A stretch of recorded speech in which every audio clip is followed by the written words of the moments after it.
We need to face the facts about the so-called MAGA bomber.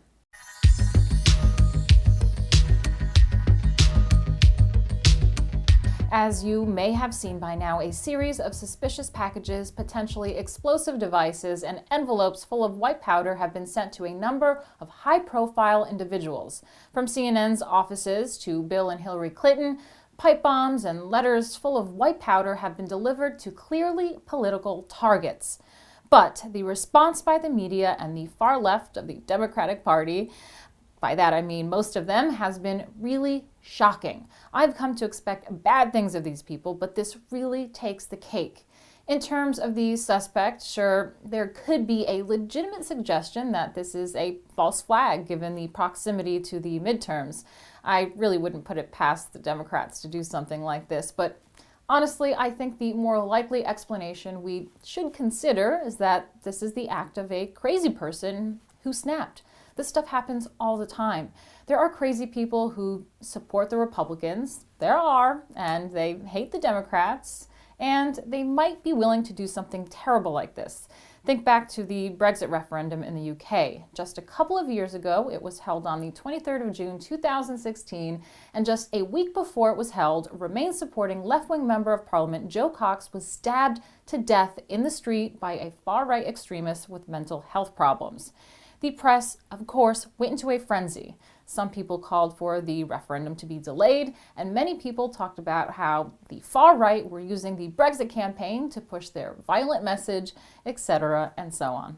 This could have seriously hurt the Brexit referendum, but it happened regardless. Crazy people do terrible things, so immediately calling the series of incidents in the US a false flag is kind of irresponsible. The real story here is what the press and the left are doing with this story. The left and the Democrats know that they have hurt themselves. When Maxine Waters and Hillary Clinton said that their supporters shouldn't be civil with Republicans, when Waters actively called on Democrats to harass Republicans in restaurants and gas stations, when Antifa take to the streets and almost kill people with bike locks and other weapons, this shows the brutality, the nastiness, and the radical nature of the far left. This has hurt their chances in the midterms greatly, which is why this desperately sad and vicious series of attempted attacks is now being used by the left and the press. Just look at what the press is saying. The GOP ad Unhinged was so effective, I wouldn't put it past the Democrats to now use this in an opportunistic way. This is really the most shocking part of this whole story. Not that the Republicans are violent, we aren't, but that the press and the left are disgustingly opportunistic and disingenuous. From Sky News, bomb maker and Donald Trump certainly dislike the same people. I mean, really? And from CNN, Trump did just about the bare minimum expected after an unknown suspect mailed bombs to the president's favorite targets. That's right, favorite targets, implying, of course, that Trump hates the media so much, so he would surely want to see them get blown up. I mean, isn't this just disgusting? Philip Rucker of the Washington Post said, Trump skirted personal responsibility entirely for his own inflammatory contributions to the national discourse. You know what? So the press is shocked that Trump blamed the media for all the anger. But, I mean, isn't he right? When the media lie in conjunction with dishonesty from the Democrats, this is what happens. People get angry and crazy people get emboldened. It happens. Whoever is responsible for these attempted acts of terror has seriously hurt the Republicans.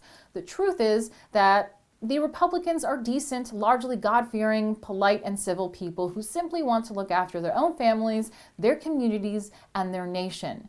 That's what Republicans and conservatives are. We are decent and want the best for people who put something into society. The uncivil behavior, the violence, and the division is overwhelmingly encouraged and emboldened by the far left. This isn't a narrative and it isn't hyperbole. It's simply an observable truth. Antifa mobs on the street.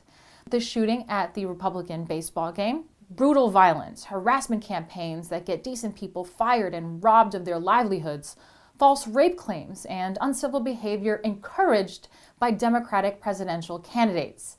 Add it all up, and you bet you've got division on your hands. And let's not forget, by the way, that suspicious packages were delivered to the White House and Pentagon very recently. Ricin was suspected of being sent to the President, Secretary of Defense Jim Mattis, and Navy Admiral John Richardson. And there was the time that Donald Trump Jr.'s wife, Vanessa Trump, was hospitalized after she opened mail that contained unidentified white powder, and the attempted assassination against President Trump. Madonna dreamed of blowing up the White House. Kathy Griffin held up Trump's bloody, decapitated head, and Snoop Dogg shot Trump in a music video. Oh, and the time that the New York Times published a short story envisioning the assassination of Trump. And tell me, every time these terrible things happen, did the media whip up a frenzy against the Democrats, slamming them and calling them to denounce violence and stop their hateful, violent campaigns against Republicans? No, it didn't happen.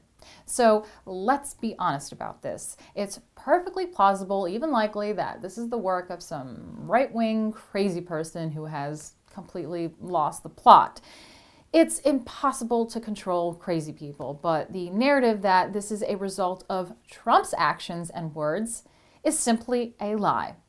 This is the media's doing. This is the Democrats' doing. These are the facts about the so-called MAGA bomber, and if we ever want to see this conflict end, we must encourage clear and honest dialogue and continue to press the media and far left to give up their false narratives and stop calling for violence and harassment against decent, normal American people.